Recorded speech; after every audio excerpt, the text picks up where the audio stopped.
So, hey guys, Chauzu here. Back with my final video for this Kizuna. I'm going to showcase the optimal teams for both super bosses, and yeah, both are whale teams, you can say.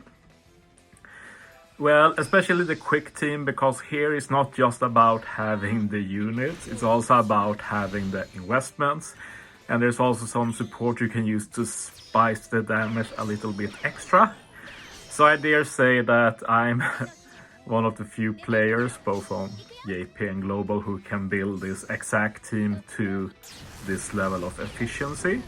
So for most people, you can't really copy this. Like, even if you have the units, like having Sunny at a very low rush, that kills a lot of damage, but that's not the biggest issue.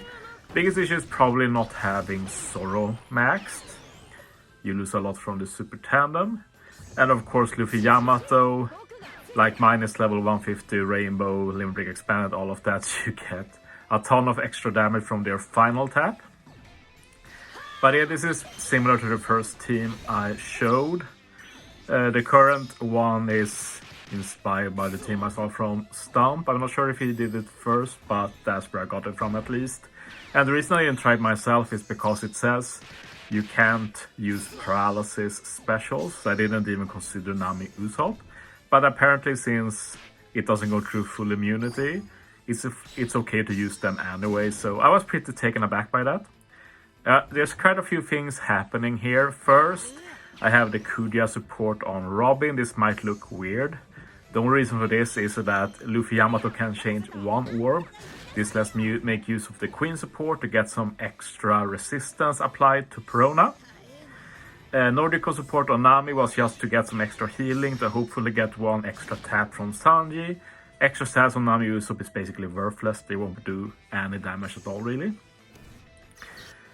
Sanji, to get all of the Sanji stuff, we get his rush, we get Free Spirit superclass as well, Shame boost from his support, we have Brook support to get a small Shame multiplier boost, so just maxing our Shame as much as we can. Attack boost from Sorrow, we get a second conditional, both delay conditional and increased damage taken conditional. And yeah, we're pretty good to go now. Yeah, using Robin stage 2 and having as Cerebral Captain means you can carry over Robin's buff to final stage. Pretty neat. And yeah, I don't make any mistakes here, so this is basically the optimal damage.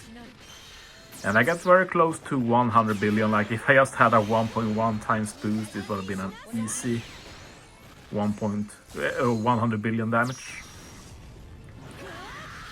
But I have to settle for a mere 96 billion. Yeah, it is what it is. Yeah, it's pretty insane damage anyway. And yeah, this team is actually a bit more realistic for people, since you don't actually need huge investment in your units. You do want Straw Hat Crew, fully rainbowed, I should say, have their final tap maxed. Don't need anything more than that. Like, the higher level the other beast pairs are, like, you get extra damage, but even without that you will get pretty good damage. Like, my highest here is like Kaido at level 110, Yak is 105, no limit break expansions or anything, so the issue here is mainly owning the units and having that Straw Hat Crew rainbowed. We do want the super tandem though, but at least you can go to a friend for that. So in this case I use a friend Captain Jack, who is fully rainbow, so I can get Jack's level 5 super tandem. And yeah, as you saw, we use the strat here when we don't attack stage 2, a strat that a JP team builder showcased first as far as I'm aware. And it's funny how this team works, because usually strats like this doesn't work like first. Not doing anything stage 2, you get a lot of debuffs. Then not doing anything turn 1, stage 3, get a lot of debuffs. But somehow the optimal team just manages to remove every single debuff, so you don't have to fit some half-assed unit who only reason to be on the team is to make it work. No. Like, if you could pick any team to do the most damage, this is the team you will pick. And it handles all of the debuffs absolutely insane, actually. One thing to know with this team is that it doesn't work forever. It only works as long as Mr. Tree lets you tank Perona's first hit. I've heard it's like level 50 to 60, something like that. After this team, I'll show you a variant that always works and also works if you don't have Mr. Tree.